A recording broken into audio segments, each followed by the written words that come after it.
Hello and welcome to the Faculty Spotlight webinar series, brought to you by the Master of Arts in Government program and the Johns Hopkins University Office of Advanced Academic Programs.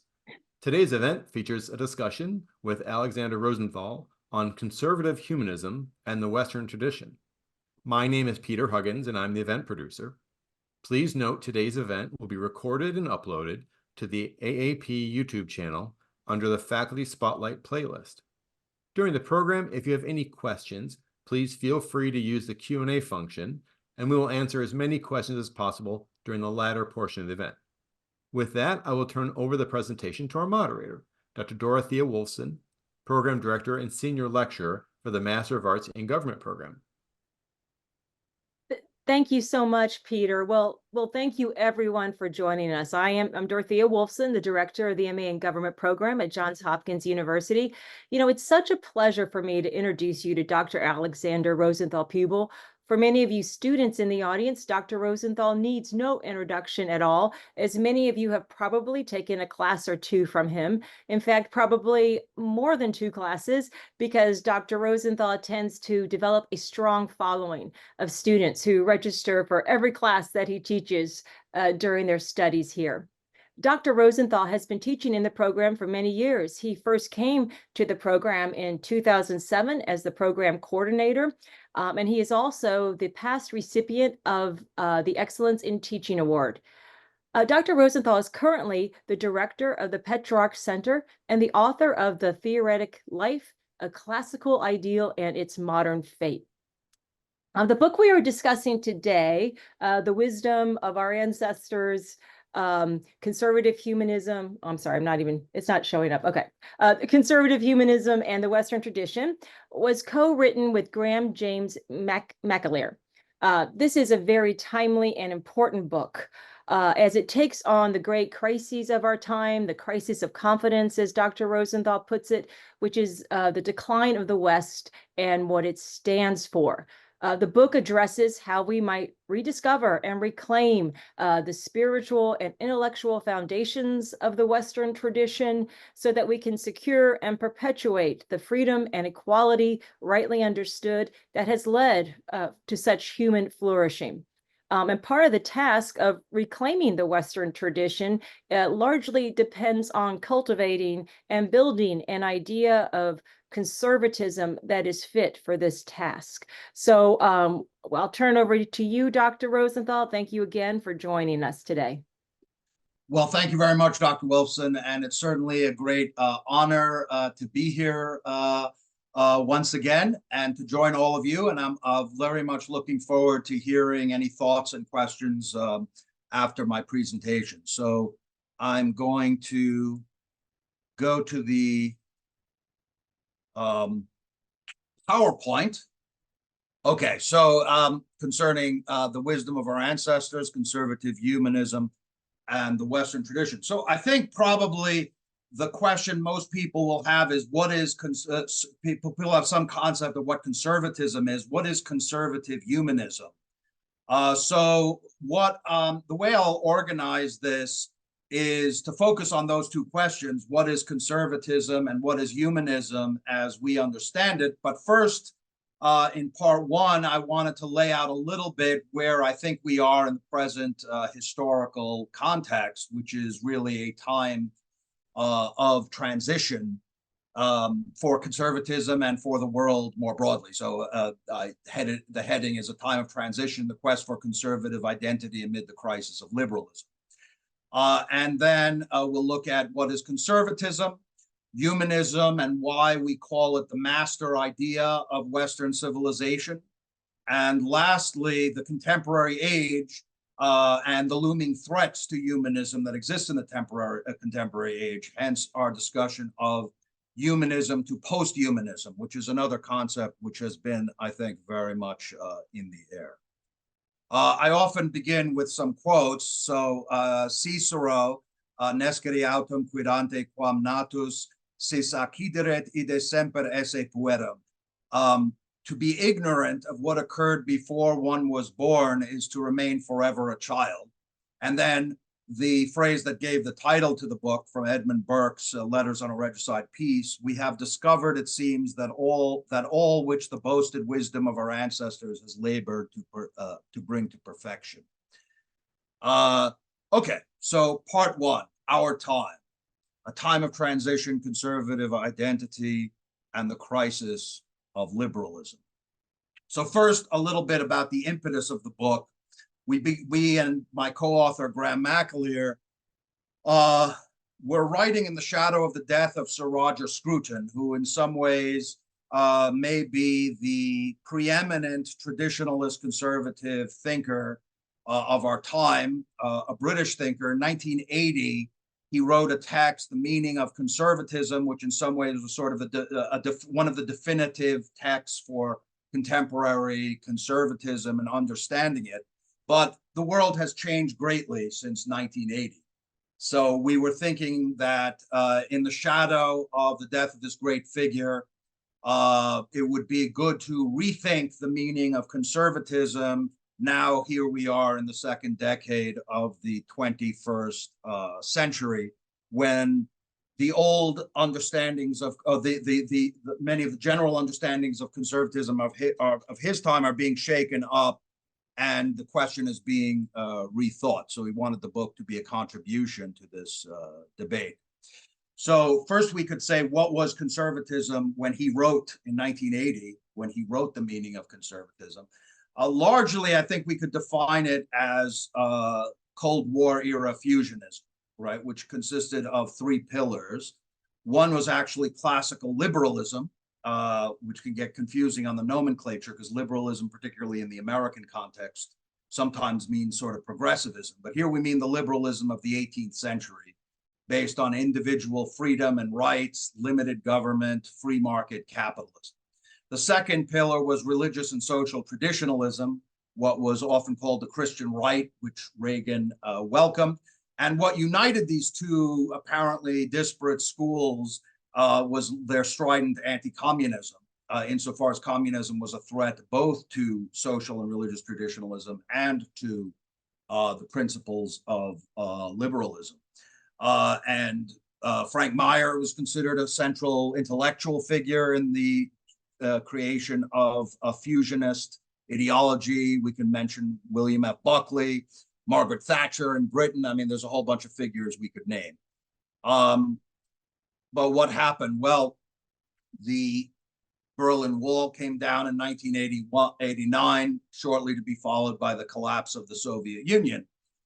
And at that time, what you had was Fukuyama came very much into the news, which he declared as the end of history. The 20th century was characterized by ideological warfare and conflicts between which ideology was going to define the West, we could say, in the 20th century: liberalism, fascism, Marxism, and so forth. And with the collapse of the Berlin Wall, liberalism seemed to emerge victorious as the last ideology standing. So Francis Fukuyama spoke about the end of history, right? What we may be witnessing is not just the end of the Cold War, but the end of history as such. That is the end point of mankind's ideological evolution and the universalization of Western liberal democracy as the final form of human government, from his 1989 article.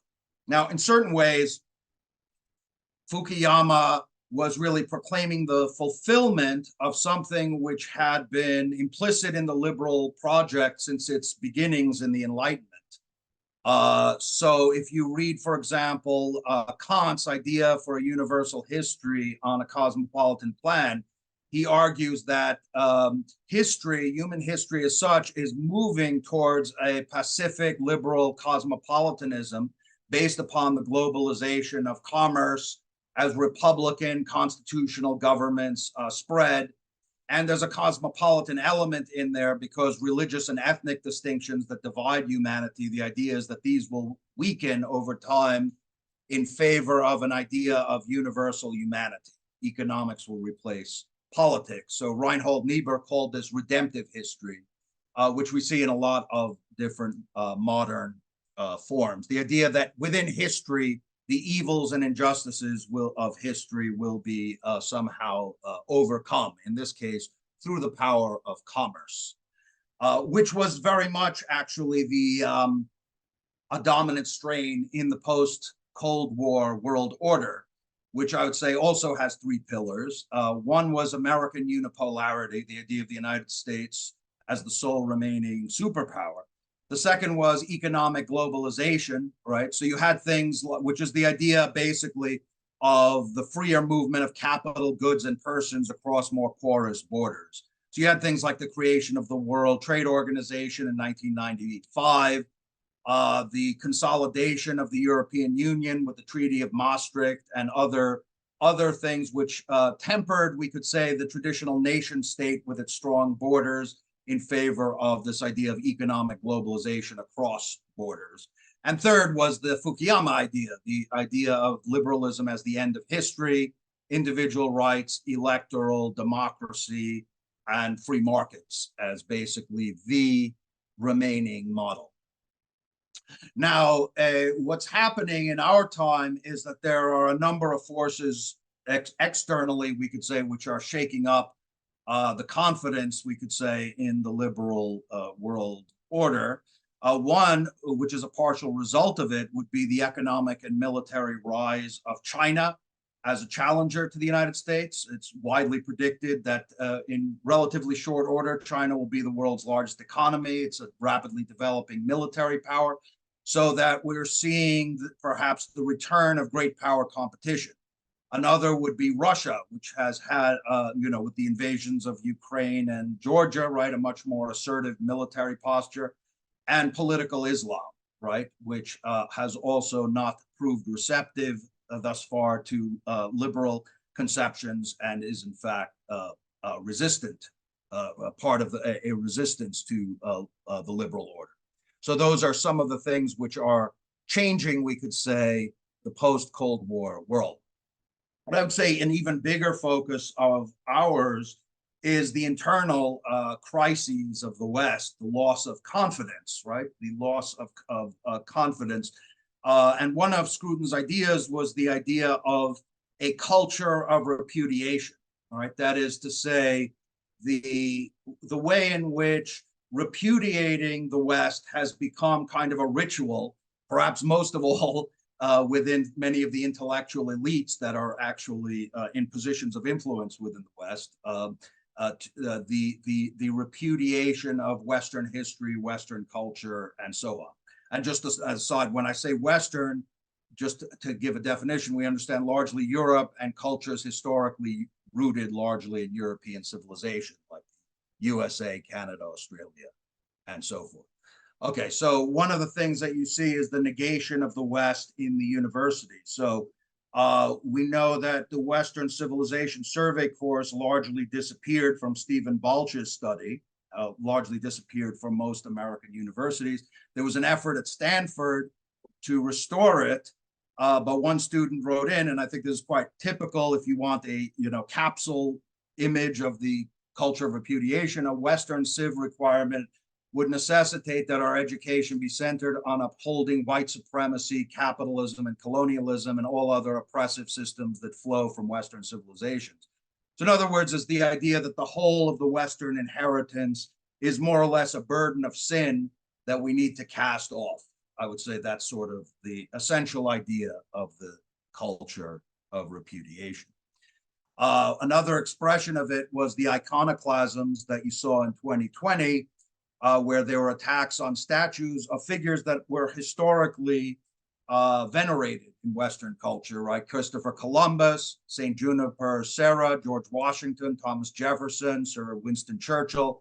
There were attacks on churches and synagogues, war memorial, and so forth, right? So this would be another expression of this idea of ritual repudiation, which has actually been a recurrent theme in iconoclastic revolutionary movements throughout modernity.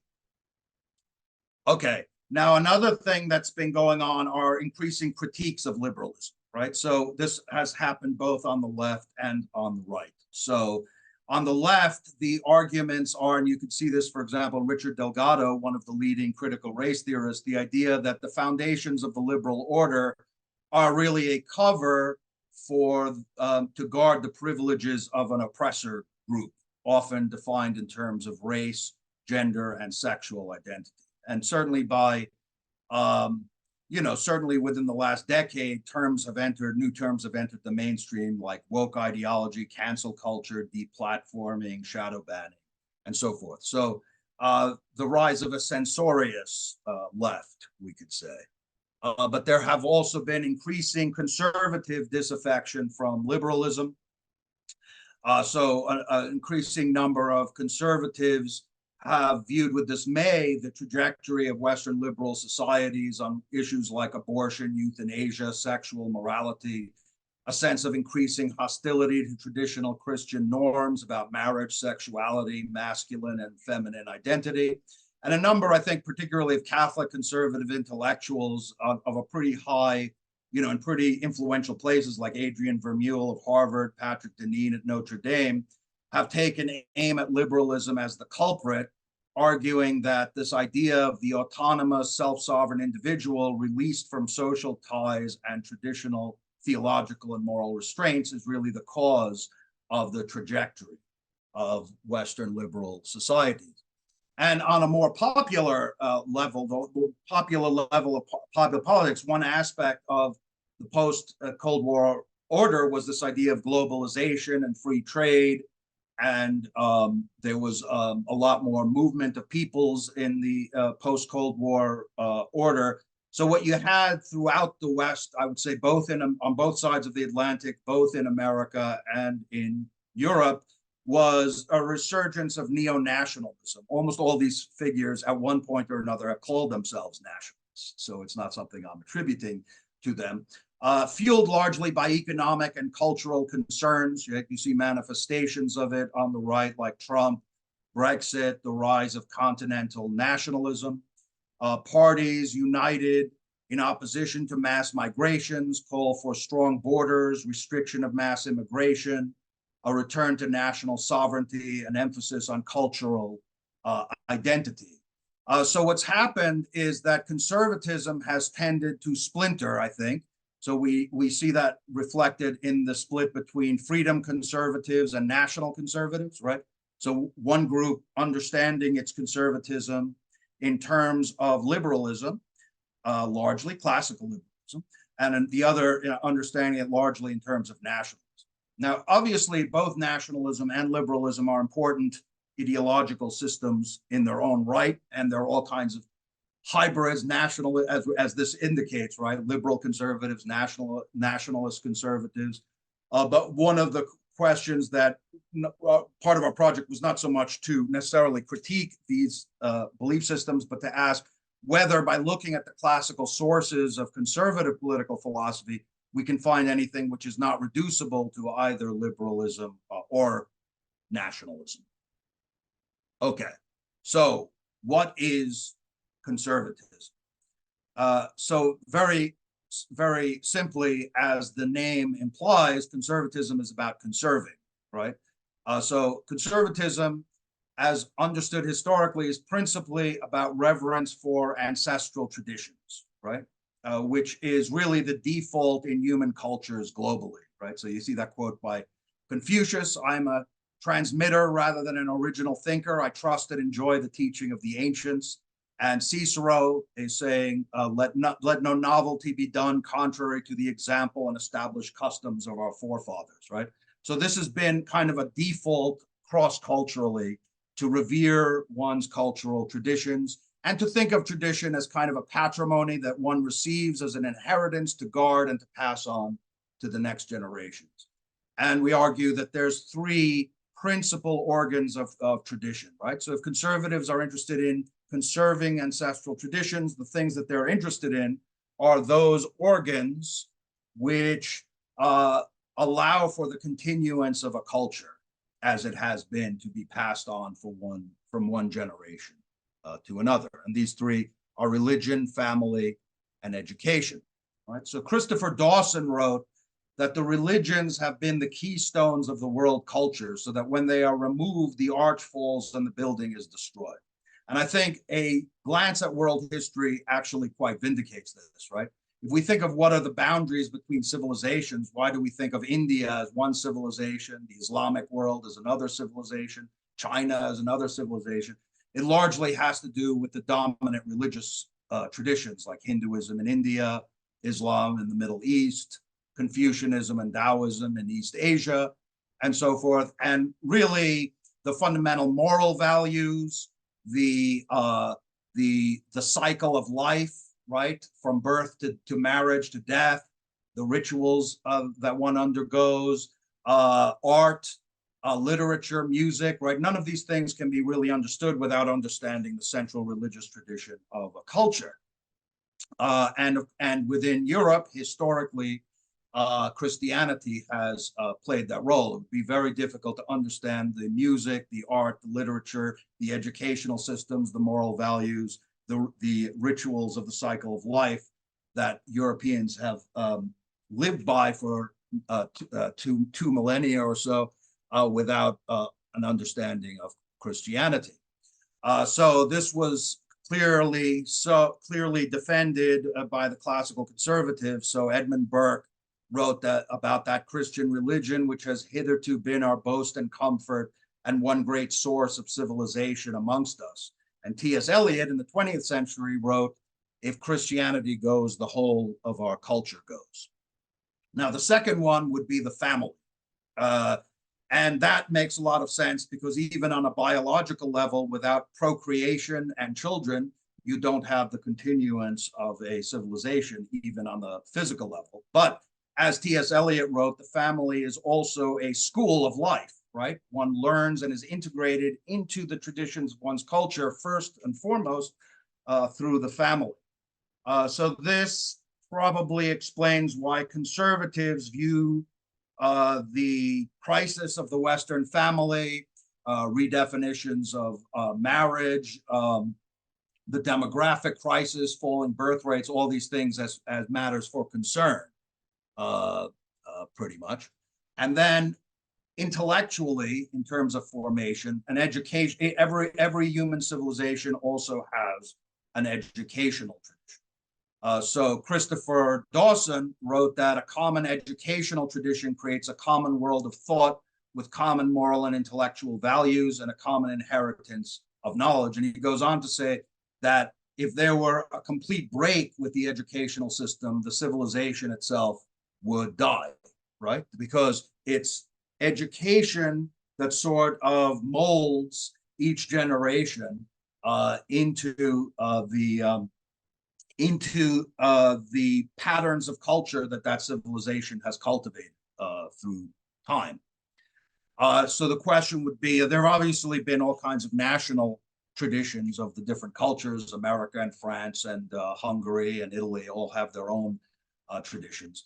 But is there a pan-Western, is there a Western tradition? And Dawson thought there certainly was, which is the classical tradition. So he wrote that the great classical writers of the 1st century BC, above all Cicero, Virgil, Livy, and Horace, have an importance that far outweighs their intrinsic literary value, great as that is, for they are the fathers of the whole Western tradition of literature and the foundations of the edifice of European culture. So essentially, since the classical ancient age, right, since the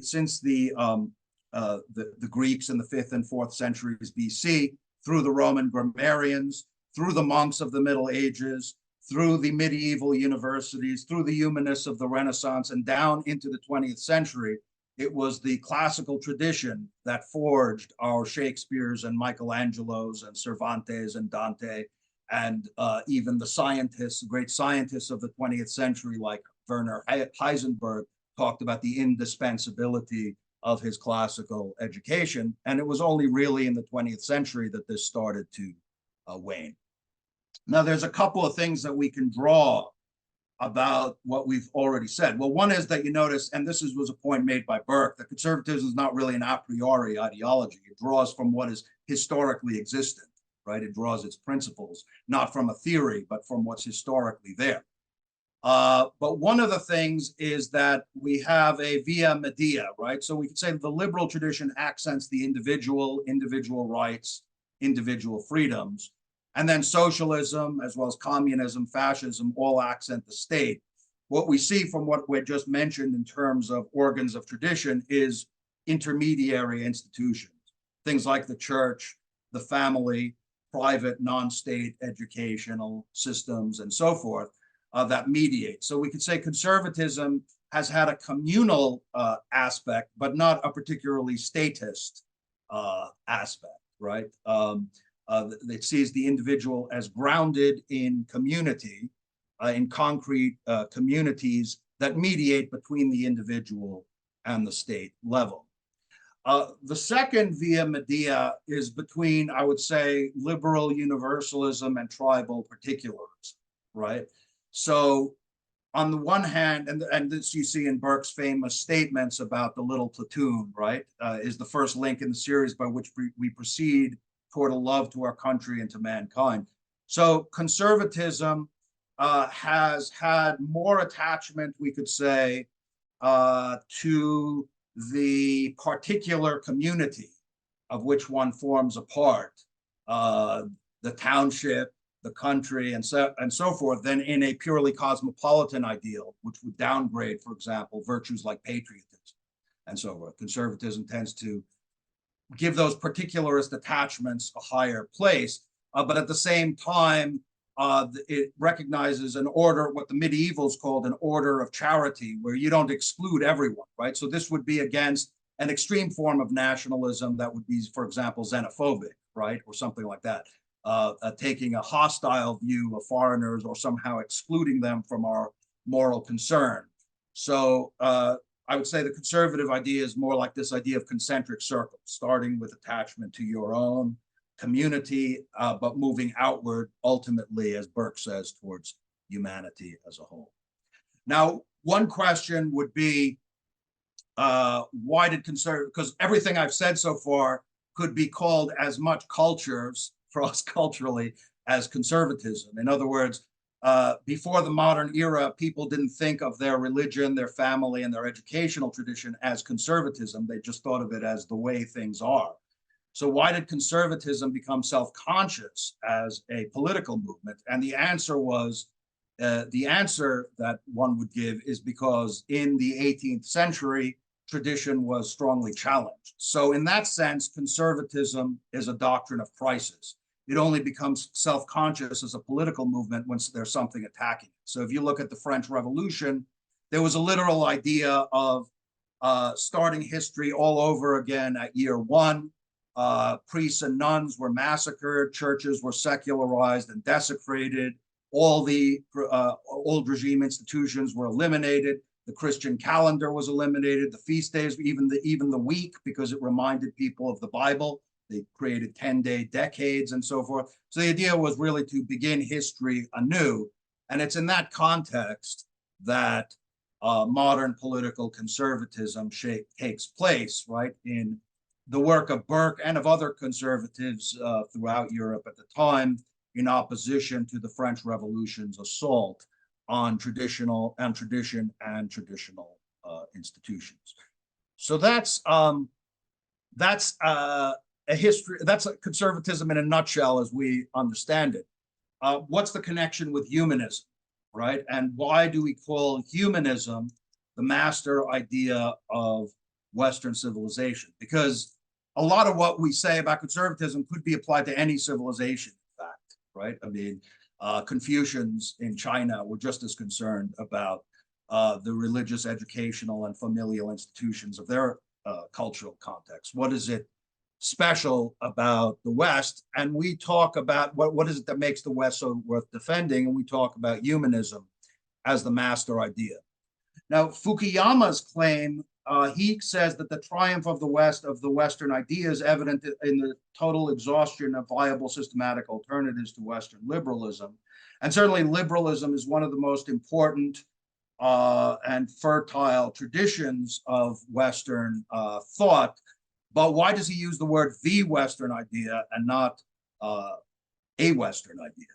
And because the liberalism didn't really emerge, Locke is usually thought of as the first liberal, and he's not until the 17th century. So what happens to the rest of Western history? So the tendency would either to think of it as wrong paths or to think of it as prefiguring the emergence of liberalism.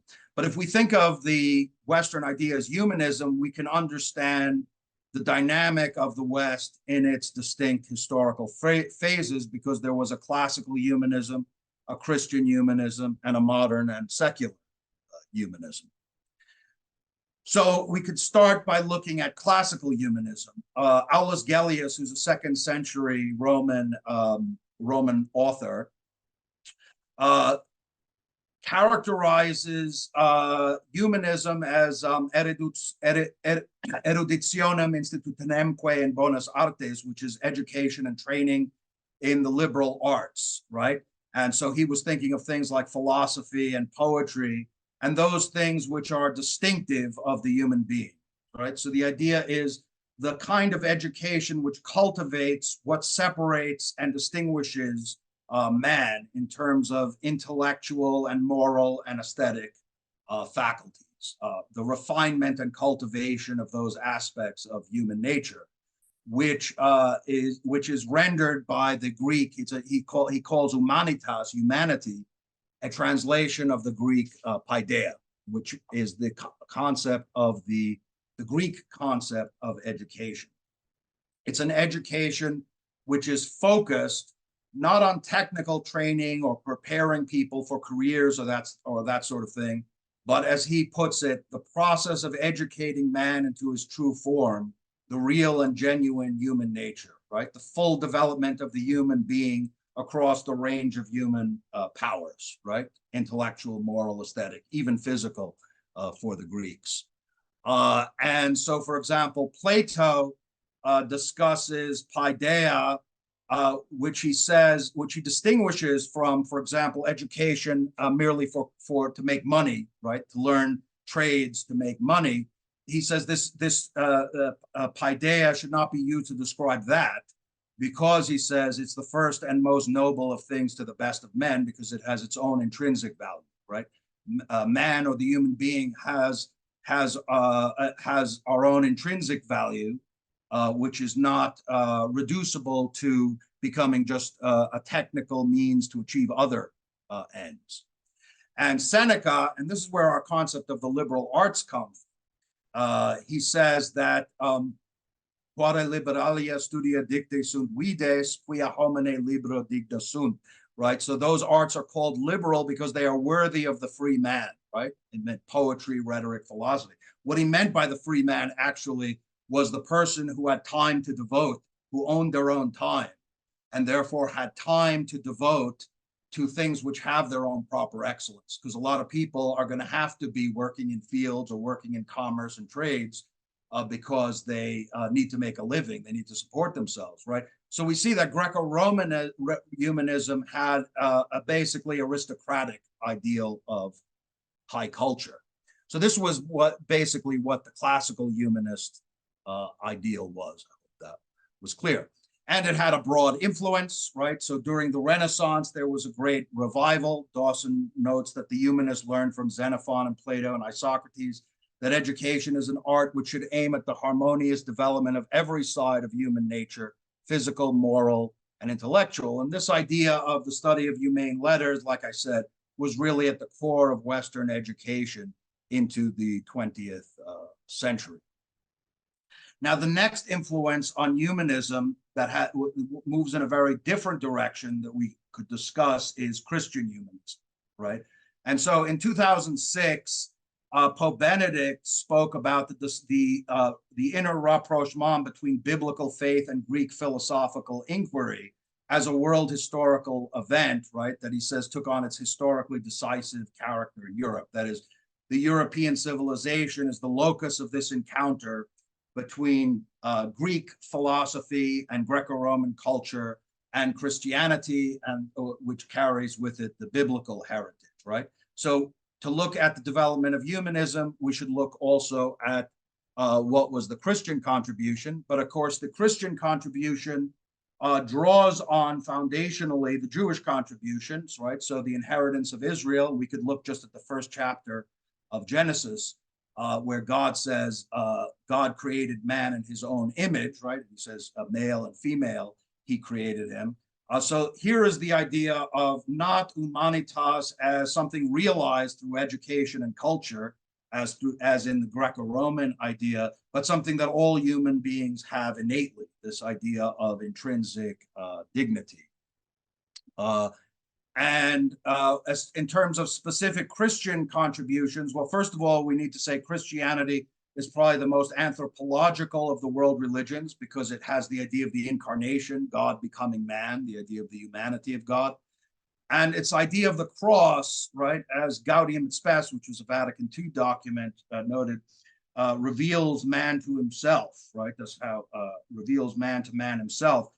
And how does it reveal the human being? Well, so the cross, we could say, revealed man in a twofold way. First, in Christian tradition, the cross is like a mirror held up to reveal man's fallen spiritual condition of brokenness, sin, the human capacity for cruelty and evil.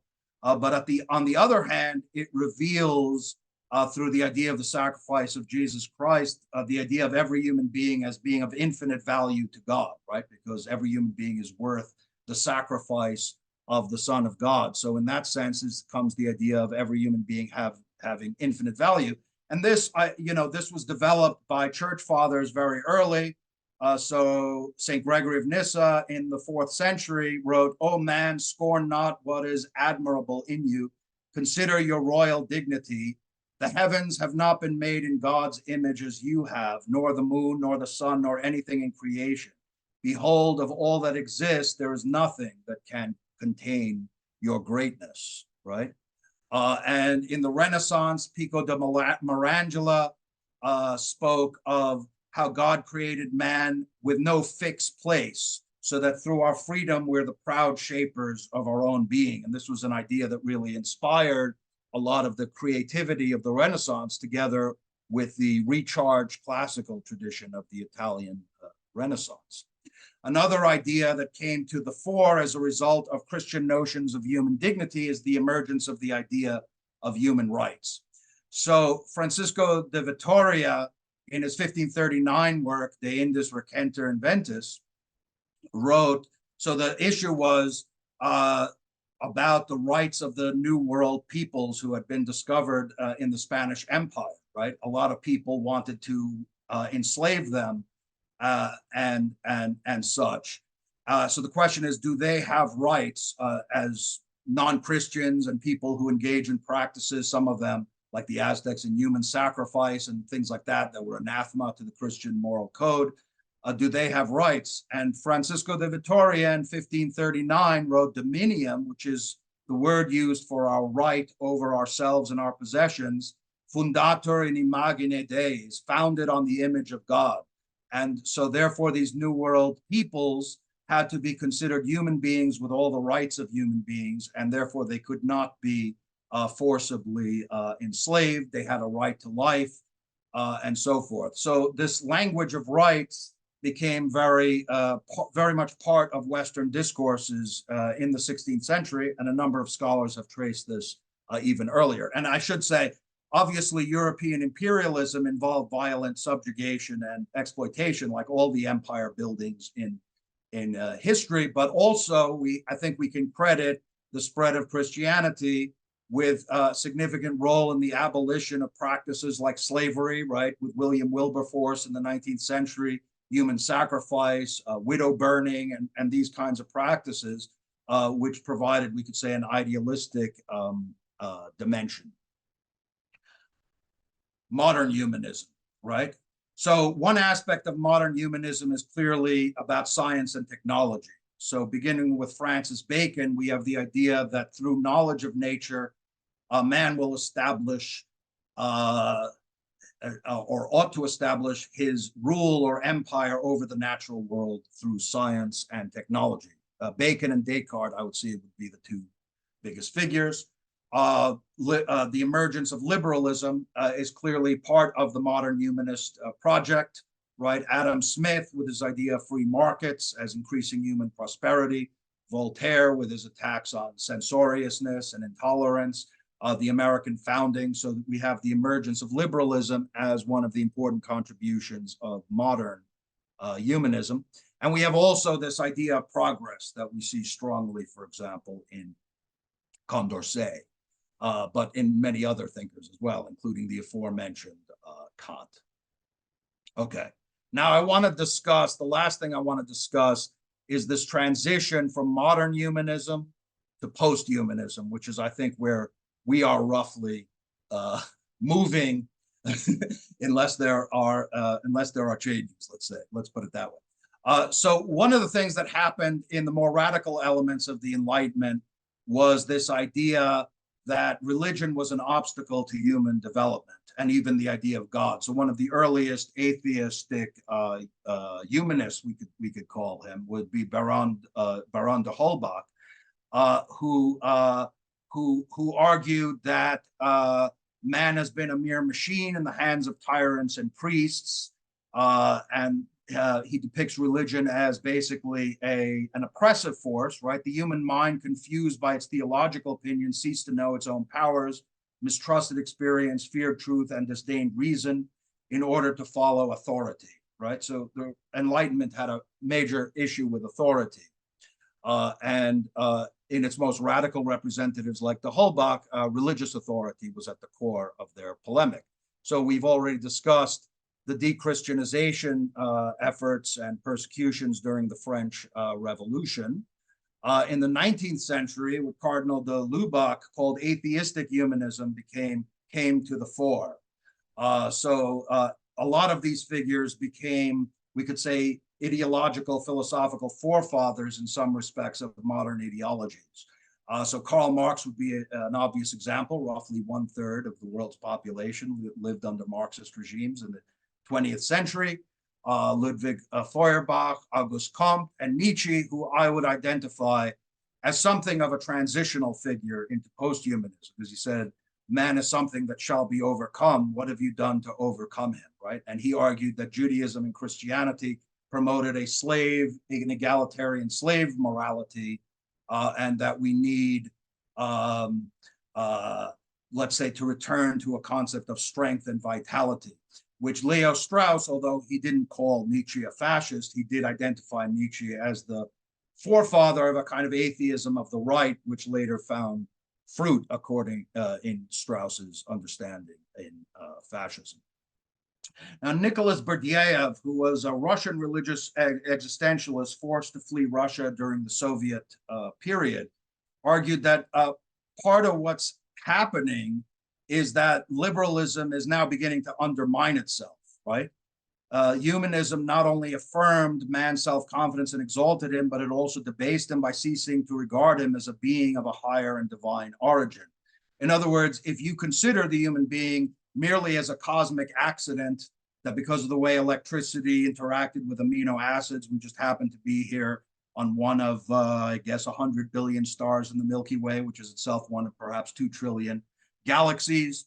The human being doesn't seem to count for all that much, right? We're just one configuration of matter among many. So the irony is that by rejecting any spiritual foundation to human dignity, it's very difficult on a materialist ground to make sense of the idea of human beings having a special or exceptional human, a special transcendent dignity distinct from anything else in the universe.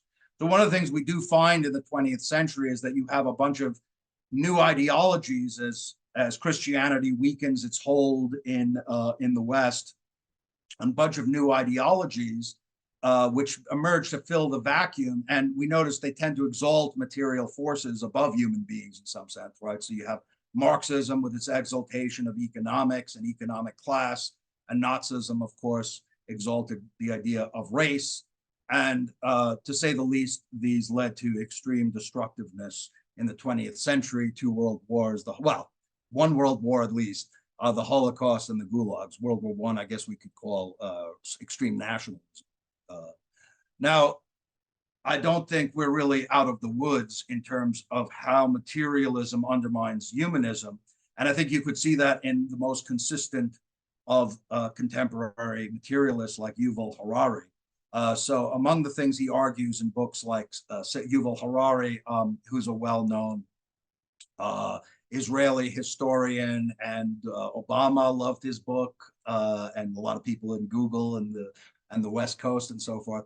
And I think he's actually useful for my purposes because of the honesty with which he admits things, right? So he says there's no gods in the universe, no nations, no money, no human rights, no laws. All these things for him are fiction. Human rights, the belief in God.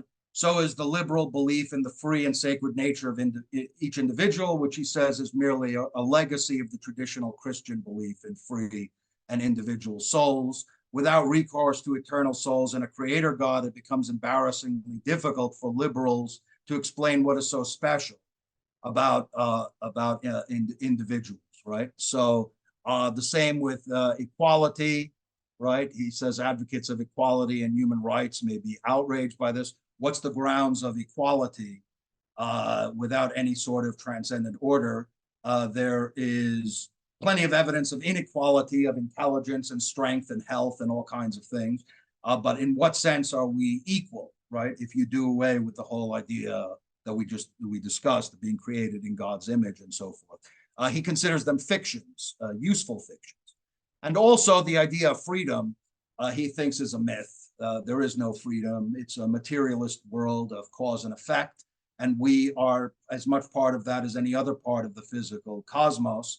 And that as we get better with an understanding of biology and neuroscience, it'll be possible, as he puts it, to hack humans and basically manipulate them with algorithms and stuff like that, which some people think is already happening. So I see the West as really at a crossroads. I don't think humanism can survive on the basis of scientism, the belief, which is not being anti-science. Scientism means that science is the only path to any sort of truth or knowledge, right? On the basis of the scientism and materialism, they're very prevalent. I don't think there is actually any way to affirm a special human dignity.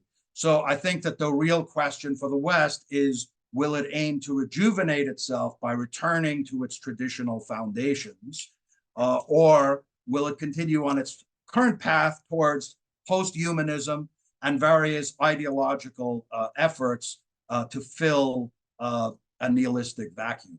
So, the argument, as we put it, right, so that it's on the West classical and Christian foundations, rooted in the great texts of the Greco-Roman classics and the Bible, that the West derived an ennobling view of human nature, its inherent dignity, and its high possibilities for intellectual, aesthetic, and moral cultivation. And in this great synthesis lies the source of the West's past achievement and all hope for its future rejuvenation. So I'll just end there. Oh, well, thank you so much, Dr. Rosenthal. That was incredible. There's so much that you covered here to help us better understand the crisis that we are in today. And I invite participants in the audience to submit any questions you may have in the chat.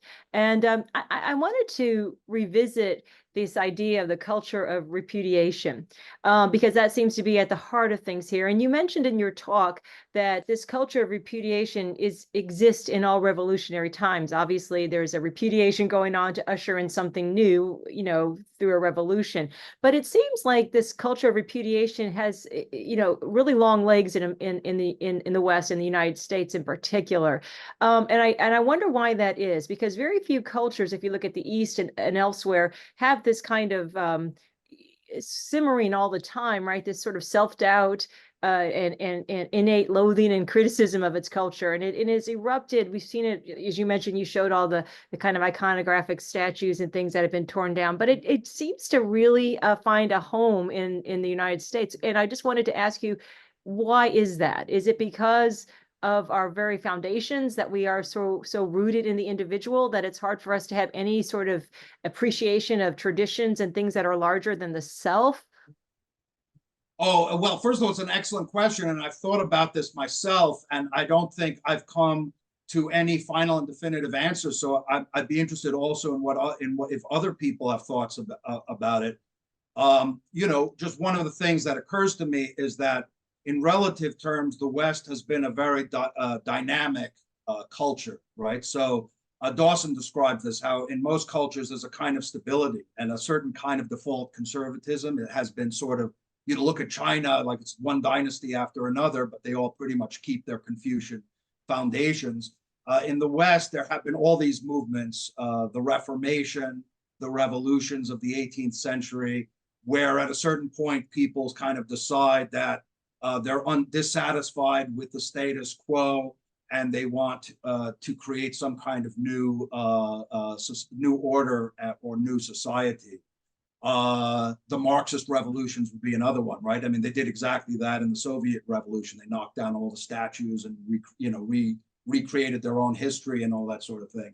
So it's a very good question. I think also there's something apocalyptic about the utopianism in modernity, of kind of the perfect being the enemy of the good, when people notice the imperfections in their society, that in spite of, for example, America's proclamations about human equality, that its practice hasn't always lived up to it.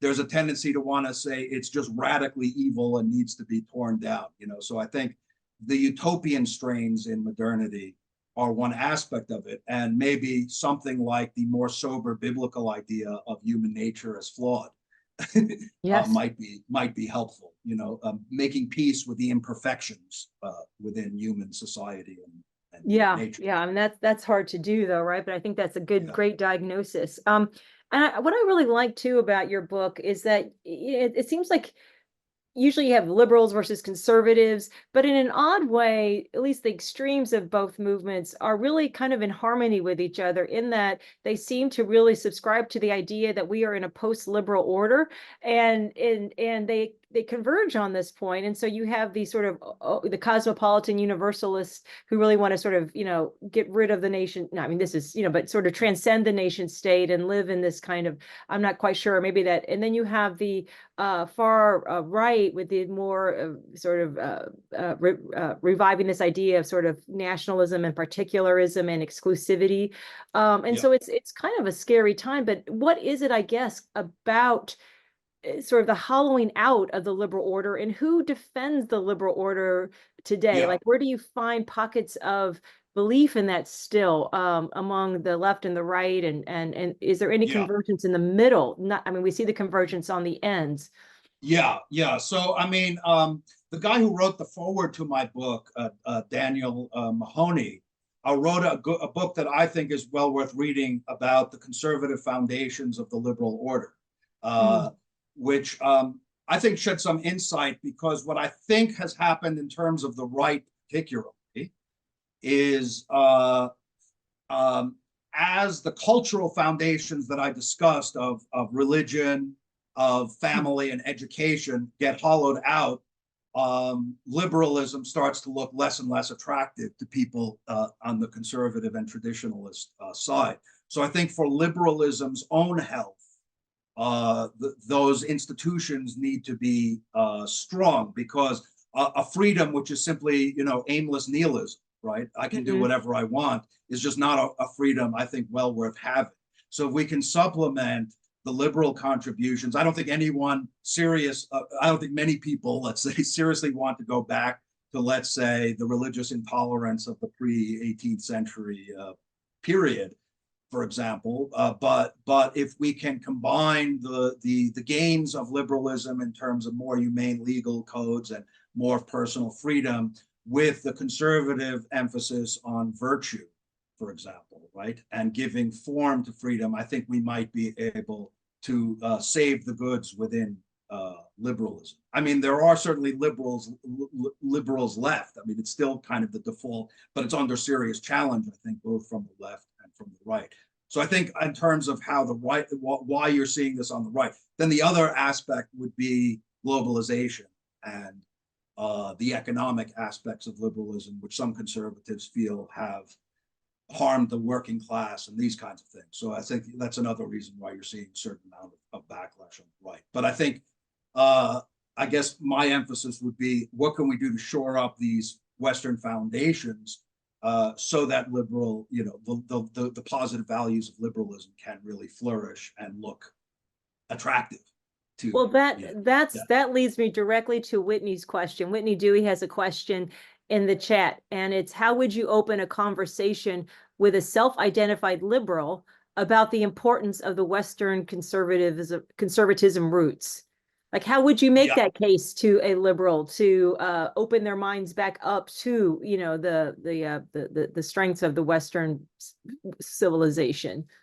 Yeah, so I mean, actually, I think Harari really serves me well in that respect, because if you just have if you discard everything that happened in the West before the Enlightenment, namely the classical and the Christian traditions, you're often left to veer in kind of a materialist, toward a kind of materialist or scientism. And Harari is very clear that without any notion of the transcendent, there's no grounding for liberalism. He's willing to accept that. There's no grounding for freedom. There's no grounding for human dignity. There's no ground. These are all fictions. But under which circumstance are you more likely to accept this idea of the dignity and freedom of the individual if you believe human beings have a transcendent foundation, or if you believe it doesn't actually exist, but we're just going to say it does because we because he kind of defeats his own theory by openly avowing it's just a utilitarian thing, right? I don't really believe it, but it's useful if you believe in religion, if you want to have human rights.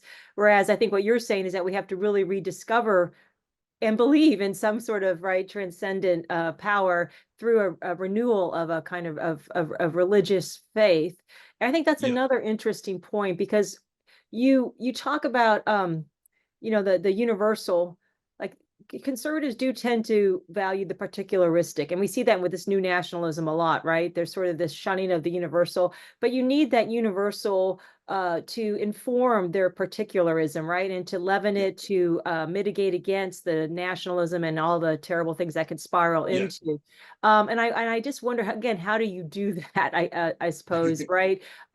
Because you have, like, for example, Christianity. You talk a lot about Christianity and how anthropomorphic it is, the most anthropomorphic religion of all the three major ones. But I think what's happening is so interesting. Like, we now hear this term called Christian nationalism, which to me seems like such an oxymoronic term. And I know it's probably used in a pejorative sense by other people and not people, but it's like, how can you have that? I mean, I think that just shows how corrupt things have become in our understanding of Christianity, that there are people who do embrace that term, which to me, just again, it makes no sense given the roots of Christianity, but it just shows how far gone it seems that we have. Even those who espouse religion now seem to have this very dangerous and narrow view of what it is. Yeah. Well, so it's a good question. So, I mean, like you said, sometimes it's a pejorative because, for example, even St. Thomas Aquinas in the Middle Ages talks about the virtue of patriotism, right? So a particular love for your own, let's say a love for your own family first over other people's families, or a love for your own country over other people's families, is not necessarily, Aquinas says, in contrary to the order of charity. What would be an order of charity is to exclude others from love, right? Right. To say, like, I don't love you. So that's the potential danger that, I mean, we've seen in history. Of nationalism at the extreme can lead to that xenophobia. I think what tends to happen is one extreme leads to another. So the European Union, which we could say is the representative in some sense of a kind of cosmopolitanism, refused to put Christianity in its, mention it in its treaty as being part of European history worth, it refused to make a mention of Christianity. And it's kind of gone after sometimes in schooling. It's try to introduce gender theory and things like that, suing the Hungarian. So what happens is people are like, you're attacking our culture. And then then there's always the danger of swinging to the other extreme. So I think what happens is one extreme, when you get a cosmopolitanism that wants to eliminate attachment to the nation, gives you the sense that, we don't care about your heritage or your culture. You may get reactions that swing too far to the other extreme. So part of what I was trying to emphasize was the conservative virtue of moderation, both on the universalist, particularist angle, as well as the state individual. Yeah. And that's what we need. And I think you could attract people from the left on that too, that sort of moderation, right? This sort of understanding that you can have both, that even, I mean, on the left, there's a communitarian also tradition as well, a very strong one in the past too, that I think would appreciate the need for the particularistic too, to balance the universalistic. And sometimes, by the way, you even get these strange crossovers of right-wing post-liberals who embrace aspects of the left, and like there are these strange dialogues that sometimes occur across the spectrum. Yes. Right, exactly. And I guess one of the questions too is like when you have this idea of returning to the ancestral to as the subtitle of reclaiming the wisdom of our ancestors. And so if you're an American student here, I mean, would you go back to the founding for our ancestors, or do we, since we are sort of we are the product of the Enlightenment, John Locke and others, do we inherit that whole European tradition? Because I think one of the hard things about being or not hard things, but the difference between being an American conservative and a European conservative is that there are sort of different traditions that we recognize as our own, right? And the American conservative movement, I mean, the big break, of course, was between Burke and Thomas Paine, or the French Revolution. But even the modern American conservative movement didn't really start until the 1950s. Is sort of different from the European tradition. So, what are we conservating? Are we just defending the past, as deference to the past? Because I mean, look, you have these three pillars of education, family, and religion, and we think of all these areas have changed so much and have advanced in good ways for women, for example, and feminism and things like that. So how do you, where do we go back to, and how is it different in the American conservative tradition? Well, right. So one of the things that I was asked at one point was why we didn't spend, I mean, we talk about America somewhat, but why didn't we focus? Part of it is so much has been written on America. Right. And it's like you're stating, it's such a complex question because the American tradition kind of begins in the Enlightenment, which from the European standpoint is already in some respects challenging the existing tradition. So we tried to frame conservatism in as broad a way as possible, that it could be accepted or understood regardless of whether you were a Hungarian, French, Italian, or American, or British, or whatever it is. But I do think what you said was true. An American conservative can both reclaim the wisdom of the founding fathers in terms of, think of things like the separation of powers, their wisdom about warning against the danger of concentrated power, and their respect for the understanding of the virtues and freedom and so forth. But the American founding fathers themselves were deeply rooted, for example, in the classical tradition. Yeah. If you read John Adams, and John Quincy Adams was himself a rhetor at Harvard. If you read Thomas Jefferson's advice for reading, it's all about reading the Greek and Roman classics. You can't really fully, I would say, understand the Federalist Papers without understanding something about Greek and Roman history, because they're constantly making use of examples from their classical education. And it's certainly equally true to say that Christianity has had a formative influence on America, and not only on conservative, not only what you think of as the Christian right, think of things like the civil rights movement or abolitionism with respect to slavery. So I don't think America is divorced from the Western tradition in terms of the classical or the Christian traditions. And what you say is certainly true, that they're both very much under threat, but that's the problem. Right. Well, that's true. Right. And we do have, okay, well, I think maybe we should end on this question, because I think we went a little bit over, but that was such a great presentation. There's one final question. There's not a name attached to it, but it is a big question. But it is the transcendent, in your opinion, the only viable foundation for liberal concepts of human rights and egalitarianism? Is it only that transcendent sort of nature or God or Christianity that is the basis for that, which makes Harari's sort of, I guess, kind of a casual treatment of it? I shouldn't say casual, but he's sort of flippant about it a little bit. Does that make it problematic? Right. So I wouldn't necessarily, I think Christianity has played a central role in the notion of human dignity as it has evolved in the West. as has the Greco-Roman tradition, and of course behind Christianity also the Jewish tradition, because the Old Testament was part of the Christian understanding. I would not be dogmatic and say that other forms of transcendence couldn't also be a grounding, potential grounding for rights concepts, but I don't think you can do it through materialism. So I mean, there are very exalted ethical concepts in Buddhism and Confucianism and other traditions, and maybe they could have evolved into. But I don't think you can say the human being is just one more. What is Ferrari? An animal without significance, right? Yeah. Which is more or less what you have to believe if you believe that we're a cosmic accident of atoms that just came together in just the right ways. And there's what would give us, out of all the millions of species on Earth, special, exceptional status or significance. So I do think materialism does lead to the undermining of humanism, and ultimately any coherent notion of rights that tend to be equated more and more with desires, I would say. Yeah. Well, this has been fascinating. I see a lot of comments in there thanking you, Dr. Rosenthal, for this great conversation, and congratulating you for this wonderful book that you've published. It's a very important book that really is the timing is perfect. We do seem to be at a crossroads politically, intellectually, and philosophically. And there's what your treatment of this is so sophisticated and very, very, very timely and relevant. So thank you so much. And thank you everybody for joining us today. Thank you. It was a pleasure. Take care. Thank you.